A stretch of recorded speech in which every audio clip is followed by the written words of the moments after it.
네, 안녕하십니까. 학산종합사회복지관의 관장 이형입니다.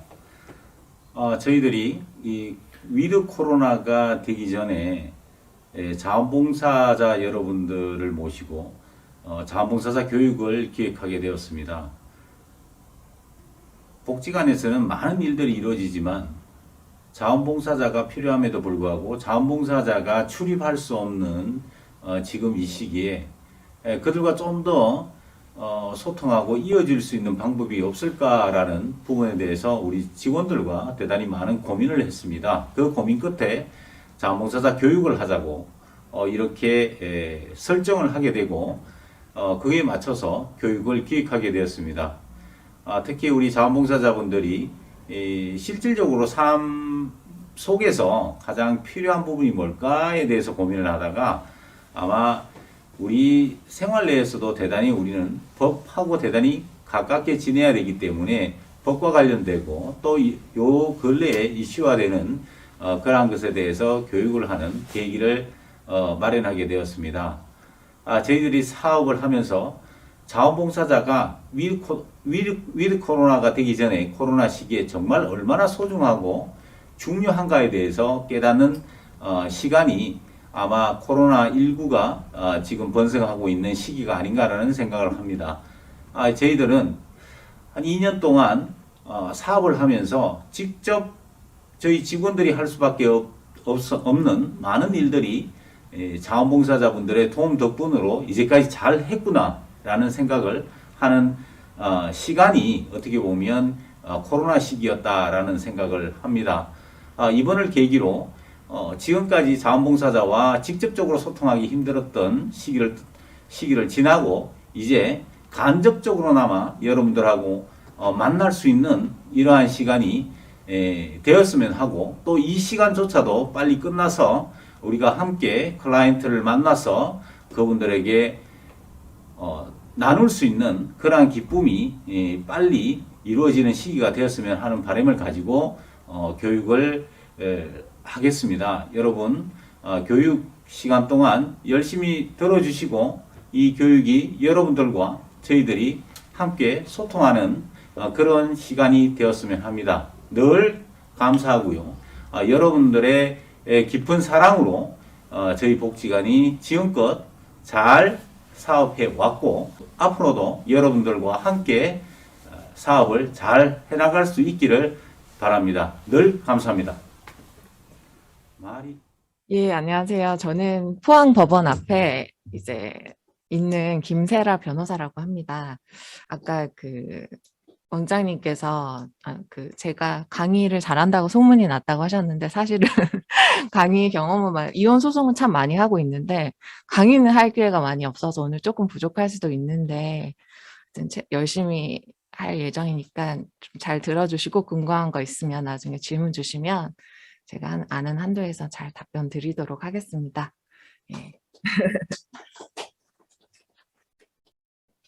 네, 오늘은 이제 이혼에 관한 법률 상식 이런 주제로 제가 정해봤습니다. 요즘은 이혼이 사실 많고요. 이혼 소송도 많고 그다음에 꼭 내가 이혼을 하지 않더라도 가족들이나 주변 친구들이나 이렇게 그런 일이 생겼을 때 이혼을 잘 하는 게 중요하거든요. 제가 해보니까 이혼을 하고 말고가 중요한 게 아니라 이혼을 하게 되면 잘 하는 게 중요한 부분이 있어서 또 아이를 키우는 문제도 있고 또 그런 재산적인 양육비 이런 것들을 보면 이혼을 잘 하는 게 중요해서 그런 기본적인 거를 오늘 이제 들으시는 분들이 잘 알고 계시면 아마 앞으로 주변에 얘기도 해주시고 또 본인도 도움이 되시고 그러실 것 같아요. 그래서 일단 오늘 이혼에 관한 법률 상식에 대해서 준비를 해봤습니다. 예, 오늘은 이런 순서로 진행이 될 건데 이제 들으시다가 궁금한 거 있으시면은 이제 생각해 놓으셨다가 나중에 얘기해 주시면 될 것 같고 일단 저에 대해서 간단히 설명드릴게요. 네, 저는 사실 포항이 고향입니다. 포항에서 대초등학교, 동지여자중학교, 포항여자고등학교까지 나왔고요. 그래서 서울에서 사실은 한 3, 4년 정도 일을 하다가 서울에서는 기업 법무 관련 일을 많이 했었습니다. 그런 관련 펌에 있었기 때문에 금융이나 기업 법무 관련 펌에서 일하다가 이제 포항에 아이들 좀 키우는 문제로 내려오게 됐는데, 이제 포항에 오니까 이혼 소송이 지금은 월등하게 많이 하고 있거든요. 아무래도 이유는 포항에는 여자 변호사들이 많이 없거든요.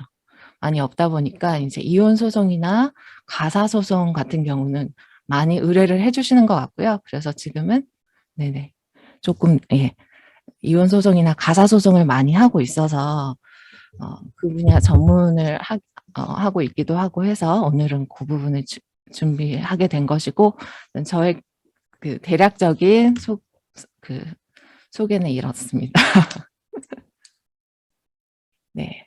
이혼의 종류는 혹시 어떤 이혼이 있는지는 알고 계시나요? 기본적으로 알고 계실 것 같아요. 네, 협의 이혼. 협의 이혼과 소송 이혼이 있는데, 지금 우리나라는 협의 이혼이 월등하게 비율이 높습니다. 협의 이혼이 월등하게 비율이 높고, 협의 이혼이 이거죠. 그러니까 원인이 무엇이든 간에, 유책 사유가 뭐든지 간에, 이제 부부가 합의해서 이혼을 하는 겁니다. 그러니까 당사자가 합의만 이루어지면 특별한 사유 없이도 당사자 양쪽 증인, 이인이 연서한 서면을 가정법원에 확인을 받아 가족법에 정한 바에 따라서 가정법원에 가서 신고하시면 돼요. 신고함으로써 이혼이 성립하는 것인데, 사실은 저희가 협의 이혼이 더 힘들다고 말씀드리기도 하거든요. 왜냐하면 협의 이혼은 부부가 일단은 같이 법원에 몇 번은 가야 됩니다. 대리인을 쓸 수도 없고, 당사자, 부부가 반드시 같이 가정법원에 가서 신고서도 내고, 뒤에 설명드리겠지만, 교육이라든지 상담이라든지 그런 것들도 받아야 되기 때문에, 협의 이혼은 어쨌든 당사자들이 합의가 잘 되고 법원에 몇 번 출석하는 것도 가능한 경우에 할 수 있는 거라고 보시면 될 것 같아요. 근데 그게 잘 안 됐을 때 이제 소송을 하겠죠. 이혼 소송을 하는 건데, 이제 소송으로 이혼을 하게 되면은 이제 우리가 일반적으로 민사 소송하는 것이랑 똑같은 방식으로 일단은 진행되는 것이죠. 그래서 이제 이혼을 원하는 쪽에서 소장을 보내게 되고, 그래서 그것에 대해서 법원이 판단하는 방식으로 이혼을 하게 됩니다. 네. 그리고 아직은 우리나라는 파탄주의가 아니라 유책주의이기 때문에 이혼을 청구를 하려면 반드시 그 이혼을 파탄시킨 잘못이 있어야 돼요. 유책사유라고 하죠. 그냥 양쪽 다 큰 잘못은 없는데, 지금 실질적으로 우리가 대화도 없고 부부관계가 파탄됐으니까 이혼시켜주세요. 이거는 지금 우리 가정법원은 받아주지 않는 입장이고요. 일단은 상대방한테 뭔가 유책사유가 있어야 이혼 청구를 할 수 있다. 기본적으로는 그렇게 생각하시면 될 것 같아요. 네, 협의 이혼에 대해서 말씀드리면, 네. 요것도 그 각 지역의 가정법원에 따라서 조금씩은 다르거든요. 조금씩은 그런 그 교육 시간이라든지 이런 부분이 다른데, 일단은 기본적으로는 이렇습니다. 부부가 이혼을 잘 합의를 해서 그런 가정법원에 협의 이혼 이사 확인 신청을 합니다. 그리고 숙려기간 잘 알고 계시죠? 이혼이라는 것은 어쨌든 신분상의 중요한 변동을 일으키는 문제이기 때문에 그냥 이제 조금 우발적으로 감정적으로 할 수도 있는 부분이거든요. 그래서 법원에서는 숙려기간이라는 것을 반드시 경과해야 이혼 소송을 할 수 있게 하고 있습니다. 그래서 미성년 자녀가 있으면 숙려기간은 3개월, 미성년 자녀가 없다면 숙려기간은 1개월만 지나면 협의 이혼 신고하실 수가 있어요. 그래서 숙려기간 다 지나고 중간에 받아야 되는 교육이라든지 그런 것들 다 이제 마무리가 되면 마지막으로 3개월 혹은 한 달 뒤에 가정법원에 또 같이 가야 돼요. 또 같이 가서 그 판사 앞에서 이혼 이사 다시 한번 확인하고, 그다음에 그리고 또 이제 북구청이나 남구청에 이혼 신고하셔야 됩니다. 그렇게 하시면 되고. 네, 그리고 필요한 서류는 이런 것들, 가정법원에 문의하면 잘 알려주거든요.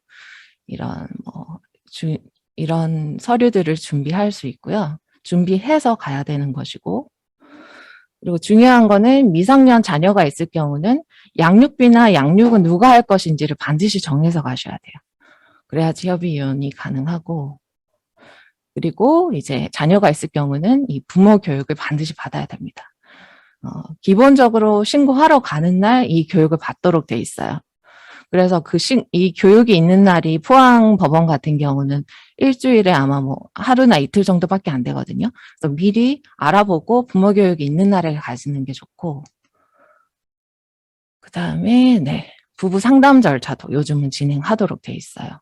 특히 15세 미만 자녀가 있는 부부는 반드시 필수적으로 부부 상담 한번 참석하도록 돼 있고, 이제 이런 부분이 다 마무리되면은 이혼 신고하게 되는데, 사실은 제가 실무에서 보면은 이 숙려 기간이 굉장히 필요한 게, 이 숙려 기간 동안에 이혼 안 하는 경우가 굉장히 많습니다. 이혼 신고는 일단 하러 가정법원에 같이 갔다가 숙려 기간 동안에 뭐 화해하는 경우도 있고, 아니면은 뭔가 중간에 이렇게 이혼 관련한 문제들에 대해서 합의가 잘 안 돼서 이렇게 이혼하면 안 되겠구나 싶어서 이제 나중에 3개월 뒤에 안 오시는 분들도 계시고, 그래서 거의 이제 협의이혼 이 3개월 숙려 기간 하고 무사히 이혼 신고까지 하려면 정말 합의가 완벽하게 돼야 되는 것 같아요.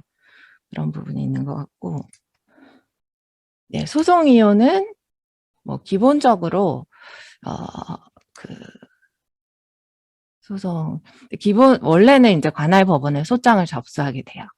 근데 이제 부부 양쪽이 포항에 주민등록이 돼 있으면 포항 법원, 그러니까 대구 가정법원 포항 지원이 관할 법원이에요. 그래서 그 관할 법원에 소장 접수를 하고, 그 다음에 이혼 소송은 특이한 게 가사조사라는 걸 합니다.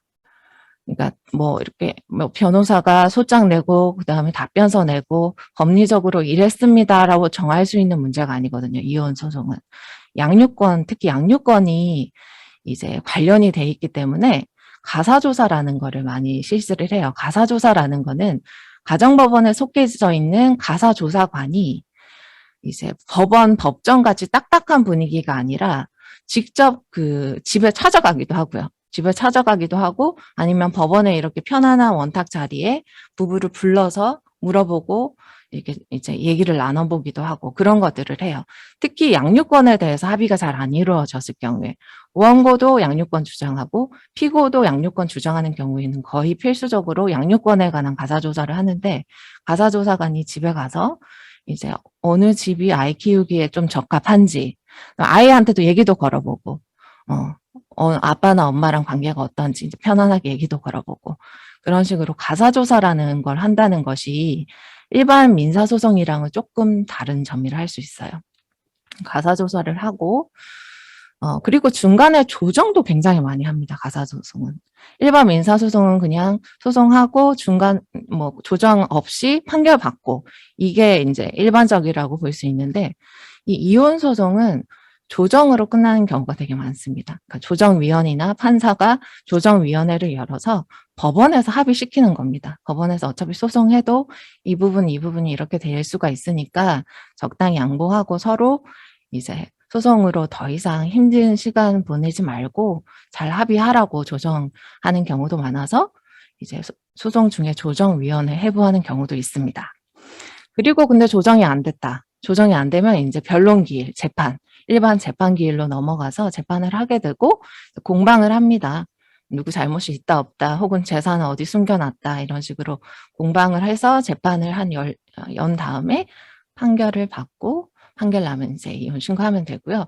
그리고 또 이혼 소송은 소장을 넣어도 되지만 조정 신청서를 넣을 수도 있어요. 내가 사실은 할 말은 많지만 서로 감정 상하지 않고 아이들도 있으니까 그냥 조정으로 끝내고 싶습니다. 그냥 너무 많은 얘기하지 않고 이런 식으로 해서 조정 신청을 하는 경우도 굉장히 많으세요. 그럼 조정 신청하고 조정기일 통지하고 그 외에는 이제 아래 순서랑 똑같이 본다고 보시면 되고, 그래도 조정 신청을 해서 조정기일이 열렸는데 조정이 불성립되면 일반 소송이랑 똑같이 내려와서 이제 재판한다고 보시면 되고, 뭐 실무상 제일 많이 질문 주시는 게 재판하면 얼마 정도 합니까? 이런 거 제가 많이 물어보시거든요. 근데 저희가 너무 사실은 편차가 커요. 한두 달 만에 끝나신 경우도 있어요. 소장 넣고. 그러면은 숙려기간보다 더 빠른 거죠. 그런 경우도 있지만 정말 1심에서 2, 3년 하시는 분들도 계시거든요. 그렇긴 하지만 평균적으로는 재판 한 4, 5번 하고 끝나는 것 같고, 한 저희가 소장 넣고 7, 8개월 뒤에 1심 판결 나는 게 평균입니다. 이렇게는 말씀드립니다. 그렇게 알고 계시고 우리나라는 3심 재판이잖아요. 그러니까 1심 판결까지가 그렇다는 것이고 뭐 누구 한쪽이 항소하면 대구로 넘어갑니다. 대구로 가서 2심을 하고 그다음에 이제 대법원까지. 그렇게 하지만 하여튼 1심 판결은 그 정도 기간 생각하고 이제 진행을 한다라고 보시면 될 것 같아요. 자, 소송 이혼을 하려면 제가 아까 말씀드렸듯이 잘못이 있어야 된다 그랬거든요. 물론 실무상으로는 소송 제기해도 소송하는 도중에 이혼은 우리가 동의합니다 이렇게 얘기하면 판사님 판결은 써주세요. 써주시지만 피고가 난 이혼 못해라고 할 경우에는 반드시 피고한테 잘못이 있어야 돼요. 잘못이 있어야 되는데 우리 민법이 정하고 있는 재판상 이혼 원인 그러니까 유책 사유에 대해서 설명을 드리면 이제 제일 일반적이라고 할 수 있겠죠. 배우자의 부정한 행위가 있었을 때 외도를 말하는 겁니다. 근데 이거는 부정한 행위의 범위는 굉장히 넓습니다.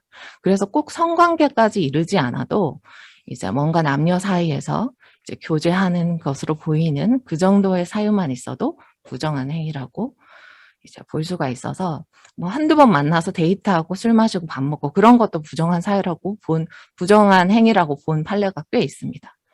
그래서 꼭 뭐 깊은 관계로까지 가지 않아도 이제 유책 사유는 될 수 있다. 그렇게 알고 계시면 될 것 같고. 그다음에 배우자가 악의로 다른 일방을 유기한 때. 그러니까 유기가 뭘까요? 유기는 버리는 거죠. 버리고 방치하고 보호하지 않는 거. 그런 것들도 이제 이혼 사유로 들고 있고. 그리고 참 특이한 케이스죠. 우리나라는 배우자 또는 그 직계 존속으로부터 심히 부당한 대우를 받았을 때도 이혼 사유로 들고 있어요. 직계 존속. 시어머니, 시아버지, 그리고 뭐 장인, 장모 이런 경우가 되겠죠. 예, 직계 존속이니까. 그러니까 이런 부분이 있고 사실은 실제 이혼하실 때 거의 안 들어가는 경우가 없는 것 같아요. 이제 부부 사이에는 큰 문제가 없는데 뭔가 그 부모님들이랑 사위나 며느리가 이제 좀 이렇게 갈등이 있어서 그게 부부 사이로 번지고 사실 우리는 그 부분이 더 많은 것 같기도 해요. 그래서 뭐 얘기하기로는 명절 지나면 이혼 소송이 급증한다 그런 얘기도 있잖아요. 그런 부분들도 여기랑 관계가 있는 것 같고 실제로도 이제 지난 추석 지나고도 이혼 상담이나 소송이 많았던 것 같기도 합니다. 저희 사무실도 아무래도 뭐 기존에 있었던 갈등이 명절 기간에 이제 좀 이렇게 뭐 중복되거나 그런 게 있었겠죠. 하여튼 좀 그런 부분이 우리나라 이제 문화 구조상 이제 그런 부분이 있는데 법조차도 직계 존속한테 심리 부당한 대우를 당하면 이혼할 수 있다라고 규정을 하고 있고 반대 자기의 직계 존속이 배우자로부터 심히 부당한 대우를 받았을 때 우리 아버지, 우리 어머니가 내 남편, 내 와이프한테 심히 부당한 대우를 받았을 때 그런 경우도 이제 이혼 사유로 중요하고 있고 규정하고 있고 그리고 배우자의 생사가 3년 이상 분명하지 아니한 때 이런 경우도 꽤 있습니다. 꽤 있어서 이런 것도 규정하고 있고 이제는 제일 중요한 거 기타 혼인을 계속하기 어려운 중대한 사유가 있을 때 이 포괄적인 규정을 둔 이유가 뭘까요? 사실 이혼 부부관계는요 이렇게 위에 5개로 규정될 수 있는 게 아니거든요. 정말 알 수 없는 그런 이혼 사유들이 많이 나오기 때문에 이제 판사가 보고 이 정도면 이건 혼인이 실질적으로 완전 파탄이 됐고 혼인 계속할 수 없다라고 볼 수 이제 판단할 여지를 둔 겁니다. 그래서 뭐 실제 사례를 보면은 가정폭력, 폭언만 심해도 이제 요 6항에 해당이 됩니다. 그런 것들이 있고 그리고 부부관계를 지속적으로 이제 거절하는 것들 그런 것도 여기에 해당하는 판례들이 있고 불임은 법원이 이혼 사유로 보진 않아요. 그런 것들이 있거든요. 불임은 이제 보지 않고. 그래서 되게 사실 판례랑 케이스마다 사례가 다양한데 그 종합적으로 판단하는 것 같습니다. 요즘은 또 아이들에 대한 지나친 체벌이나 학대 행위 그런 것들도 많이 이혼 사유로 오시는 것 같고. 그래서 딱 뭐가 되네 안 되네 하시기보다는 이제 상담을 받아보시거나 이혼이 되는 사유인지 상담을 통해서 받아보시는 게 제일 정확할 것 같아요. 그래서 잘못이 있으면 내 정신적 피해에 대해서 손해배상 해주는 게 위자료거든요. 위자료 관련해서 이제 뭐 조금 Q&A 식으로 준비를 해봤습니다. 자, 사실혼 관계 중 외도시 위자료를 받을 수 있을까요? 이혼할 때 받는 위자료 있잖아요. 네, 우리는 사실혼 관계였어요. 혼인 신고를 안 했습니다. 그런데 어쨌든 배우자 일방이 외도를 했다. 위자료 받을 수 있을까요? 어떻게 생각하세요? 끄떡끄떡 도리도리로 해주셔도 돼요. 네. 안 될 것 같아 하셨고. 될 것 같다. 일단은 가능해요. 네. 거의 사실혼 관계도 사실혼 관계냐, 그냥 일반적인 동거냐. 그거를 구분하는 게 문제가 될 수는 있겠지만, 일단 사실혼 관계로 인정이 됐어요. 인정이 되면은, 뭐, 일반 혼인신고한 법적인 부부가 이혼할 때 받을 수 있는 건 거의 다 받을 수 있어요. 재산 분할도 받습니다. 네, 사실혼 관계. 근데 이제 그래서 소송하실 때는 우리 사실혼 아니고 그냥 잠깐 동거한 건데요. 이렇게 얘기하신 경우가 있죠. 그래서 이제 사실혼일 경우에는 실제 부부 생활에 공동 생활이 있었는지를 보고 판단을 해요. 같이 살고 뭐 생활비도 지급하고 서로 공유하고 아이도 낳고 키우고 그런 정도의 실체가 있으면 사실혼 관계가 돼서 이제 그런 경우도 이제 이혼 사실혼 관계 파기가 되겠죠. 그렇게 하게 되면은 이혼할 때 받는 위자료, 재산분할 똑같이 판단해서 받습니다. 특히 우리나라는 동성동본 제도가 있었잖아요. 제가 김해 김씨거든요. 김해 김씨가 그때 뭐 우리나라 인구의 거의 뭐 10% 정도 된다는 얘기도 있더라고요. 그럴 경우에는 이제 혼인신고를 할 수가 없는 거예요. 혼인신고를 할 수 없어서 그런 시대에는 특히나 사실혼 관계가 굉장히 많았다고 합니다. 그럴 경우 이제 다 보호를 해줘야 되기 때문에 지금도 사실혼 관계가 인정되면 사실혼 관계가 끝나도 재산 분할이나 그 다음에 위자료도 뭐 받을 수 있고 그 다음에 아이들이 있으면 양육비나 친권 이런 것도 똑같이 분쟁을 합니다. 그렇게 알고 계시면 되고.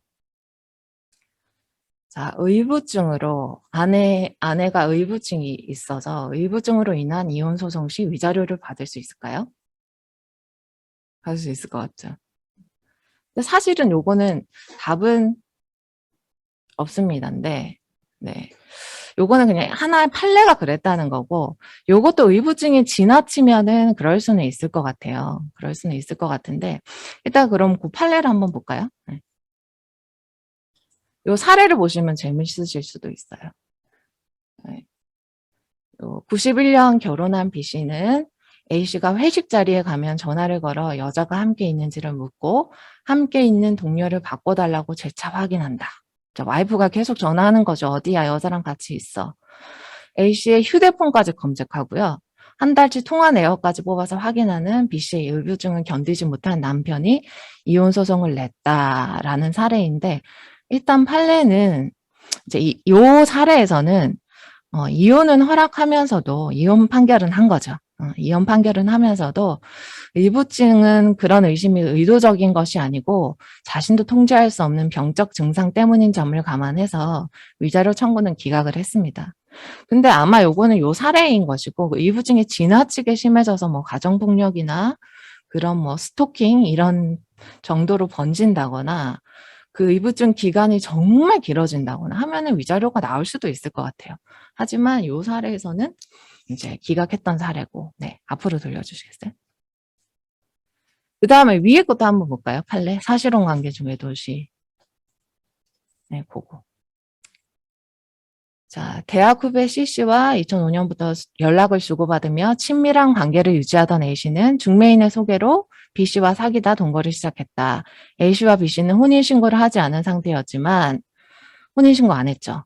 결혼식도 했고요. 신혼여행을 다녀올 정도로 가족들에게 이들 커플은 부부로 알려져 있었다. 이제 사실혼이 인정이 된 거예요.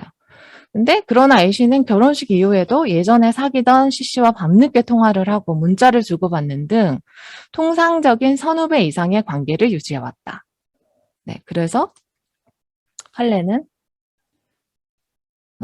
A씨가 수년간 친밀한 관계를 유지했던 대학 후배와 사실혼 관계 기간에도 하루에 수차례 통화하고 부적절한 관계를 유지하면서 아내는 냉대하고 갈등 해결을 위한 별다른 노력 없이 사실혼 파기를 통보한 점을 감안할 때 주된 책임은 A씨에게 있다. 이렇게 판단했습니다. 그래서 위자료도 이제 책정을 했고, 이게 그거죠. 부정행위, 부정한 행위. 근데 뭐 성관계나 아주 깊은 관계까지 가진 않았지만 이 정도만 돼도 법원에서는 부정행위로 보고 심지어 위자료까지 주라고 한 거고, 여기는 사실은 위자료가 3,500만 원이나 돼 있잖아요. 위자료 액수도 많이 궁금해 하세요. 근데 그것도 도시, 농촌이 조금 다르고 법원마다 좀 달라요. 제가 서울에 있을 때는 5천만 원까지도 나오고 그랬었는데, 포항은 제가 이제 해보면 거의 1,000에서 2,000 사이에서 나오는 것 같습니다. 2천만 원 많이 나오는 것 같고, 외도가 있을 당시에. 그래서 뭐 주변에 궁금하신 분들이 있으시면 그 정도. 사실 적죠. 조금 적다고 볼 수도 있어요. 지금은 간통죄도 없잖아요. 근데 어쨌든 위자료는 요 정도로. 지금 요거보다는 사실은 실무랑 맞지 않다. 실제로 한 1,000에서 2,000 사이에서 많이 나온다 보시면 될 것 같아요. 그 다음에 세 번째. 자, 결혼하기 전에 혹은 결혼 도중에도요. 위자료 안 받는다라는 계약이 효력이 있을까요? 나중에 이혼할 때. 이혼할 때 위자료 안 받기로 약속했으니까 판사님 위자료 청구는 기각해 주십시오라고 할 수 있을까요? 이거는 없습니다. 네, 일반 민사랑 다른 부분이에요. 왜냐면 부부관계 중에는 사실은 가정의 그 틀 안에 있기 때문에 사실은 이런 계약이 엄청 많거든요. 각서를 이만큼 갖고 오시는 분도 계세요. 이혼소송 하면서 각서 이만큼 썼으니까 자기가 한번 잘못하면 애들도 안 키우고 양육비도 안 받고 재산 분할로 3억 주기로 약속했어요. 이렇게 하면서 각서를 이만큼 갖고 오시지만 사실은 재판으로 넘어가면은 법적 효력은 많이 인정되지 않고 법원에서는 참고만 합니다. 참고만 하기 때문에 일단은 그런 계약도 효력은 없다라고 보시면 되고, 사례 한번 해주시겠어요? 네. 원고는 이혼 경력이 있는 피고와 만약 이혼한다면 위자료나 재산분할 등의 청구권을 행사하지 않겠다라는 계약서까지 쓰고 2001년 결혼했다. 하지만 고부관계에 남편의 전처 자녀 양육 문제로 자주 다투었고 구타까지 당하는 등 극심한 갈등을 겪자 별거한 뒤 남편을 상대로 이혼 소송과 함께 위자료, 재산분할 청구 소송을 냈어요. 그럼 뭐라고 했을까요? 피고는 예전엔 계약했으니까 난 못 준다라고 했겠죠. 그랬는데 이제 법원에서는 법대로 했습니다. 폭행, 외박은 물론 원고 집에 들어오지도 못하게 하는 등 혼인 파탄의 주된 책임이 피고에게 있기 때문에 피고는 원고에게 위자료 1,500만 원 그리고 재산분할 9,800만 원 지급하라고 했어요. 근데 결혼 전에 위자료를 청구하지 않기로 약정했다는 이유로 혼인 파탄의 책임이 없는 당사자의 위자료 청구를 인정하지 않는다면 정의에 반하는 행위이고 법적인 권리 행사 여부에 대한 개인의 자유를 과도하게 제한한다. 그런 이유로 계약서의 효력을 인정하지 않았습니다. 네. 그리고 이제 많이 궁금해하시는 재산분할에 대해서 기본적인 거를 알려드리려고 하는데, 자, 제일 많이 질문하세요. 25년간 전업주부로 했고 결혼할 때 집은 시댁에서 100% 사주셨어요. 근데 이제 이렇게 25년 전업주부로 있었는데 재산분할 이혼을 하려고 하는 거죠. 재산분할을 받을 수 있을까요? 이제는 있을 것 같다고 여기 계신 분들 생각하세요. 왜냐면 이해를 못 하시는 분들도 계세요. 이거 그 돈을 한 번도 안 벌었는데 왜, 그리고 우리 집에서 내가 젊었을 때 번 돈으로 100% 산 집인데 왜 재산 분할을 해주죠? 라고 많이 말씀하시죠. 하지만 지금 법원은 이 재산을 유지하는데도 기여했다고 보는 거예요. 가정주부가. 지금까지 유지하는데도 기여했다고 보기 때문에 재산분할 심지어 50% 해줍니다. 네, 반 정도 해줘요. 10년 지나면 거의 40~50% 받습니다. 전업주부도. 지금은 가정법원이 이렇게 됐기 때문에 기본적으로 알고 계시고 주변에 이제 너무 잘못 알고 계시는 분들이 많거든요. 아직도. 그래서 그런 거를 알고 계시면 되고, 10년이 안 넘어도 받을 수 있어요.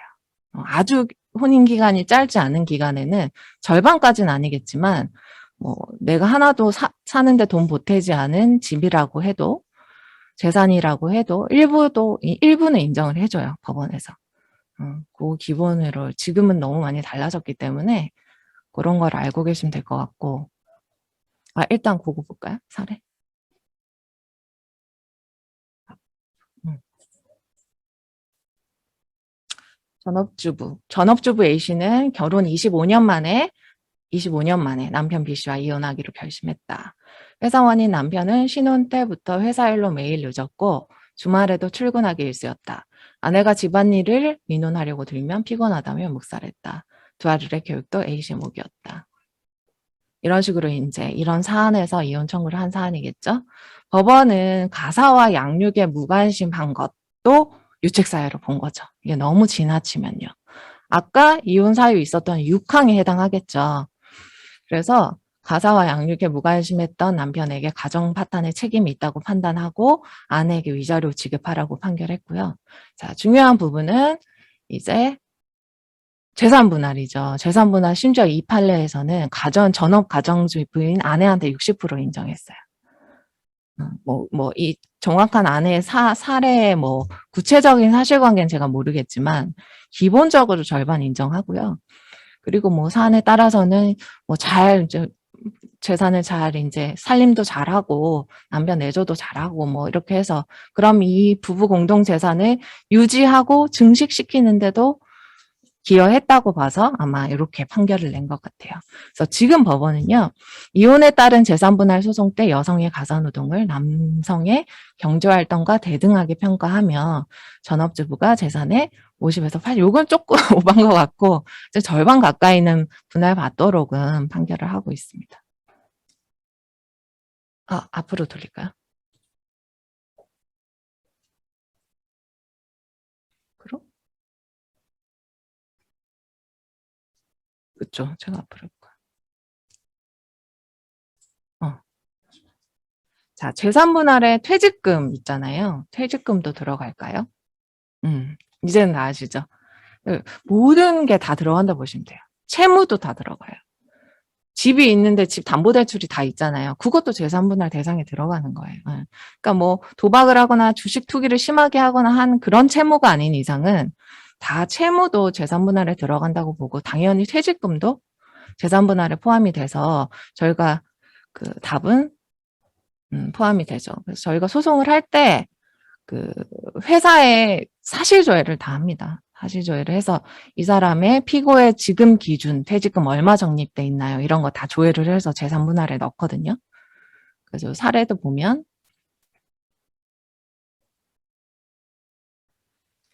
자, 원고 여교사와 피고 연구원은 시댁과의 갈등, 생활비 문제, 피고의 폭력 등으로 사이가 악화되었다. 근데 원고 같은 경우는 현재까지 사립학교 교원으로 근무하고 그 당시 이혼 당시 예상 퇴직 일시금은 8,600여만 원, 예상 퇴직 수당은 2,500여만 원이었어요. 그리고 역시 피고 역시도 이제 정부 출연 연구소의 연구원으로 재직 중이어서 예상 퇴직금, 그쵸? 약 4천만 원이다. 이렇게 됐을 때 판례는 다 재산분할 대상으로 삼고 판례를 했습니다. 이유는 상대방 배우자의 협력이 기여한 것으로 인정된다면 퇴직급여 역시 부부 쌍방의 협력으로 이룩한 재산으로서 재산분할이 될 수 있다. 부부 일방이 아직 재직 중이어서 실제 퇴직급여를 수령하지 않았더라도 이미 잠재적으로 존재하여 경제적 가치의 현실적 평가가 가능한 재산인 퇴직금은 재산분할의 대상에 포함시킬 수 있다. 이건 이제 기본이 됐습니다. 퇴직금도 다 재산분할 대상이 된다 보시면 되고. 예.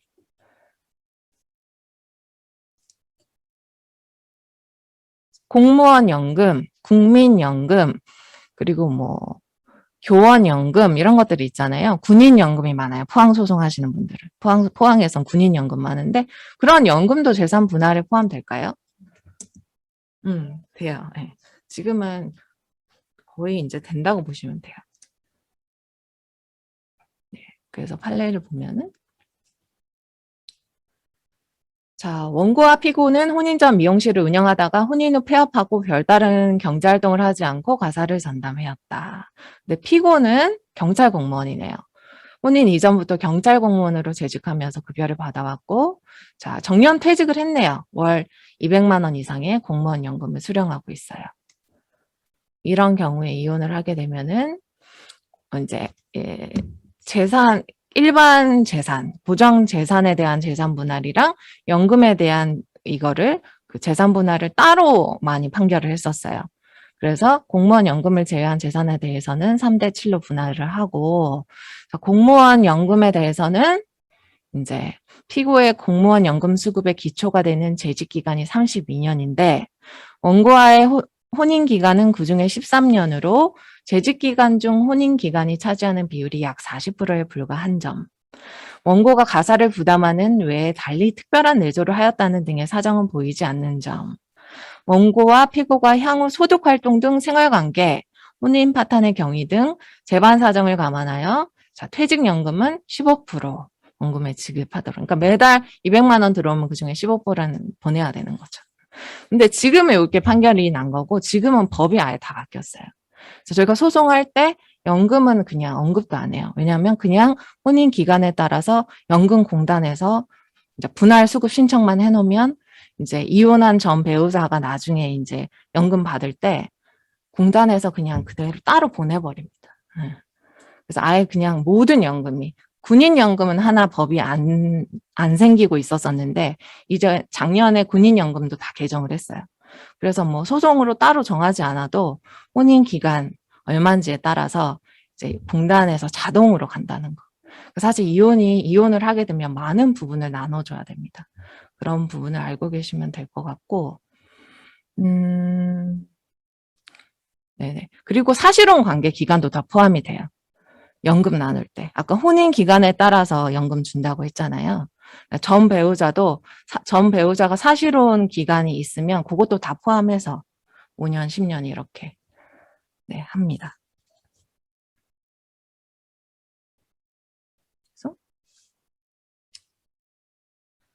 자, 그리고 이제 양육권, 친권도 굉장히 중요한 부분이죠. 보면은 양육권은 양육하는 권리죠. 그리고 이건 다 미성년 자녀한테만 포함이 돼요.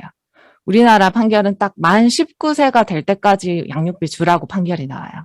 만 19세가 되면 성년이거든요.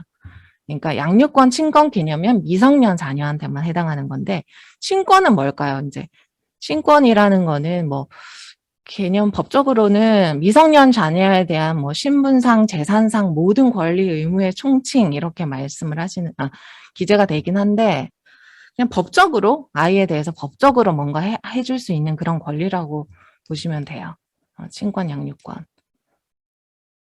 자, 모자의 면접 교섭권 방해 시 아버지 양육권 박탈할 수 있을까요? 이것도 그냥 단편적으로는 이 사례에서는 있다고 봤어요. 너무 지나치게 엄마가 아들을 못 보게 했거든요. 사례를 보시면 자, A씨와 B씨는 폭행과 늦은 귀가, 잦은 음주 등으로 별거하는 등 갈등을 겪었다. 근데 맞벌이 부부여서 아들은 결혼 초기부터 이제 아기를 시댁에서 B씨 어머니, 시어머니가 돌본 거죠. 그리고 주말이나 휴일에 부부가 그것을 방문해 만났고 아들이 유치원에 입학하면서는 아빠 엄마한테 와서 같이 생활을 했어요. 이런 건 뭐 요새 많잖아요. 그렇게 했는데 자, 이제 이혼을 하기로 했죠. 이혼을 하기로 해서 아이 엄마가 아이를 데리고 있는 중에 시어머니한테 연락이 왔어요. 시어머니는 손자와 주말을 보내게 해달라고 요청해서 데려간 뒤에 돌려보내지 않았고 엄마와 만나지도 못하게 했어요. 자, 이런 상황에서 관계가 계속 악화되자 A씨는 이혼 소송을 내고 자녀를 만날 수 있게 해달라고 사전처분 신청을 제기했는데 자, 법원은 A씨와 자녀의 면접 교섭권을 보장하라고 결정을 했어요. 결정을 했는데 B씨는 미국 연수를 떠난 뒤 아들을 데려가는 등 이에 협조하지 않았고 또 재판부가 아들을 신문하기 위해서 초등학교를 방문하기도 했는데 B씨는 엄마 못 보게 하려고 아들을 결석시키기까지 했어요. 그런 경우에서 결국 법원은 아들이 어머니와 접촉할 정당할 권리를 방해하고 극단적인 수단까지 사용하는 점 등이 아들에게 악영향을 끼친다고 판단해서 남편 B씨의 양육권을 박탈해 버렸습니다. 그러니까 처음에는 아빠한테 양육권이 갔다가 아빠가 면접교섭권을 자꾸 엄마한테 인정을 안 해주니까 양육권을 바꿔버린 거죠. 그런 사례입니다. 그리고 양육비 지급을 안 하면은 어떻게 될까요? 요즘에 뭐 뉴스로도 많이 보셨을 것 같아요. 요새 뭐 많은 수단을 쓰고 있거든요. 과태료 감치, 그러니까 가둬놓는 거 감치까지도 가능하고요. 지나치게 지급 안 하면. 요새는 또 법이 개정돼서 출국 금지도 시키고요.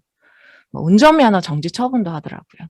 그런 여러 가지 수단이 있어서 사실은 제일 많이 상담도 오시고 옛날에 이혼해서 양육비는 다 이렇게 결정은 해놨는데 한 번도 못 받았어요 하시는 분들이 많이 계세요. 그래서 이런 부분이 가능하다. 지금은. 그래서 잘 상담받고 뭐 법률구조공단도 있거든요. 포항에. 그러니까 주변에 양육비 못 받고 계시는 뭐 분들이 계시면 이렇게 됐다 알려주시고 상담 받아보라 하시면 좋을 것 같고 그다음에 양육비 청구권 소멸시효는 몇 년일까요? 원래 합의로 정하면 3년이에요. 왜냐면 매달 지급하는 거잖아요. 은행 이자처럼. 그런 채권은 소멸시효가 3년이거든요. 근데 판결로 받아놓으면 10년으로 돼요. 그러니까 양육비도 이제 내가 예전에 이혼 소송하면서 혹은 양육비 지급 심판하면서 받았으면 10년이고 그냥 둘이 협의 이혼하면서 그냥 정했으면 3년이라 보시면 되고 이거 지나면 못 받으니까 이런 것들을 잘 알아두고 이제 청구하는 게 좋죠.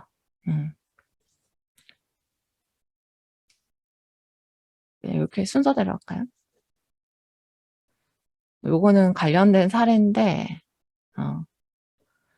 박 씨 부부는 1998년 판결로 이혼했고 같은 해 10월 박 씨가 이 씨에게 자녀 양육비로 매달 30만 원을 지급하기로 하는 심판이 확정됐다. 요거는 옛날 판결이라서 그런 건 지금은 요즘 이렇게 작진 않습니다. 작진 않고 어쨌든 양육비를 지급하지 않았고 이 씨는 심판이 확정되지 10년이 되기 직전인 4월에 양육비를 요구하는 심판을 청구했다. 그러자 피고는 양육비는 부양료의 성격이 있고 매달 주기로 한 것은 아니라서 심판이 확정되고 3년 이후에는 채권이 소멸됐다고 주장했고 이 씨는 비록 판결은 아니지만 심판에 의해 확정됐기 때문에 10년간 유효하다고 맞섰다. 네, 그래서 그때 판결이 이제 확정이 된 거예요. 원래는 3년이 맞는데 법원 판결로 정해진 거는 다른 채권도 다 법원 판결로 정해진 거 10년이거든요. 우리 일반적으로 대여금이나 이런 것들도. 그래서 그럴 경우는 10년으로 봐야 된다 생각하시면 되고 앞에 한 번만 돌려주시겠어요? 제가 하면 되죠. 또 이제 공동친권을 많이 물어보세요. 그러니까 뭔가 아이에 대해서 남기고 싶어서 이혼하면서 내가 키우지는 못하지만 친권만큼은 공동친권으로 하고 싶다라는 질문도 많이 하시거든요. 근데 그거 굉장히 불편해요.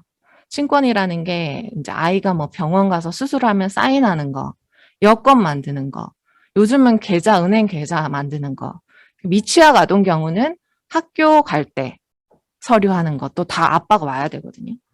그러니까 공동친권자가 와야 되는 불편함이 있어서 공동친권으로 하면은 나중에 소송을 다시 하시더라고요. 친권을 단독으로 바꿔달라고. 그래서 꼭 양육권 친권이 없어도 아이에 대한 관계가 끝나는 건 아니거든요. 근데 이제 기본적으로 생각하실 때 친권마저 없으면 내가 진짜 완전히 관계가 끝나는 것 같아서 이제 공동친권 얘기하시는 부분이 있는데 법원에서도 공동친권 잘 안 해줘요. 그걸 아니까. 그렇게 하시고 또 양육비는 양육비 산정 기준표라고 해서 요즘에 뭐 포털 사이트에 검색하면 잘 나오거든요. 거기 보면 이제 월 소득에 따라 정해져요. 월 소득에 따라서 양육비가 정해지기 때문에 그런 것도 참고하시면 되고, 네, 그러실 것 같아요.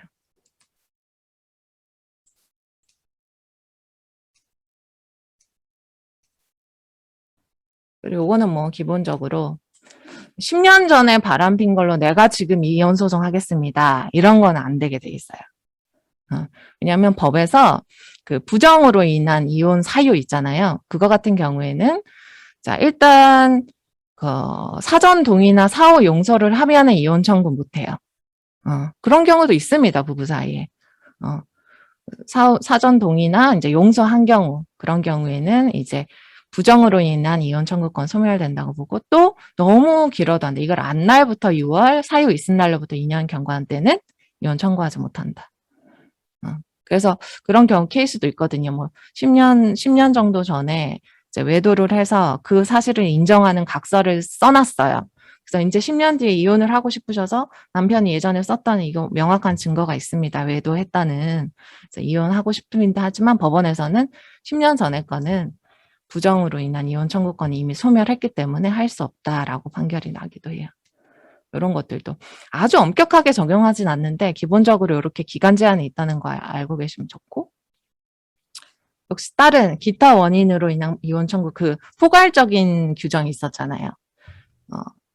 그 부분에 대한 사유도 너무 옛날 거는 할 수 없다는 거. 안 날로부터 6월, 사유 있은 날로부터 2년을 경과하면 그걸 근거로 들어서 이혼 청구는 하지 못한다. 그 정말 예민한. 제가 포항여고에서 그때 강의하는데 첫 번째 질문이 얼마 벌어요? 이거더라고요. 그래서 사실 그 부분이 어떤 분야든 금전적인 부분이. 근데 그것도 진짜 다르거든요. 다른데, 그리고 착수금, 성공보수가 나뉘어요. 변호사 비용은. 착수금은 이제 일 시작할 때 하는 건데 주로 포항은 400에서 500 정도 하는 것 같아요. 뭐 조금 더 낮게 받는 것도 있고 그것도 차이는 있는데 기본적으로 변호사가 직접 수행하는 사무실은 400에서 500 정도가 착수금이고, 성공보수는 제일 많이 하는 건 10%? 내가 이기는 금액의 10%를 제일 많이 하는 것 같고, 그러니까 뭐 재산 분할 받는 금액의 10%? 뭐 이렇게 되겠죠. 근데 이 뭐 아파트 시가가 엄청 크다. 그럴 경우에는 이제 5%, 5에서 10% 사이에서 유동적으로 정하는 것 같아요. 그리고 꼭 재산뿐만이 아니라 어떤 이혼하시는 분들은 재산 분할을 안 하세요. 안 하시고 양육권만 다 드세요. 그러면은 성공보수의 성공 개념이 달라지겠죠.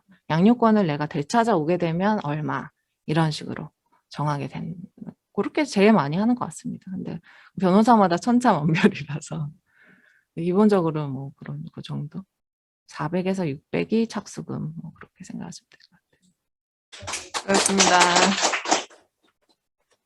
지금까지 김세라 변호사님의 가정법률 1탄 강의였습니다. 현장에서 그리고 온라인에서 강의를 들어주신 분들께 감사의 말씀 드립니다. 학산종합사회복지관에서 개설하는 온 오프라인 강의는 앞으로도 계속될 예정이며 저희는 최대한 빠른 시일 내 자원봉사자 교육 2탄으로 돌아오겠습니다. 많은 관심과 참여 부탁드립니다. 감사합니다.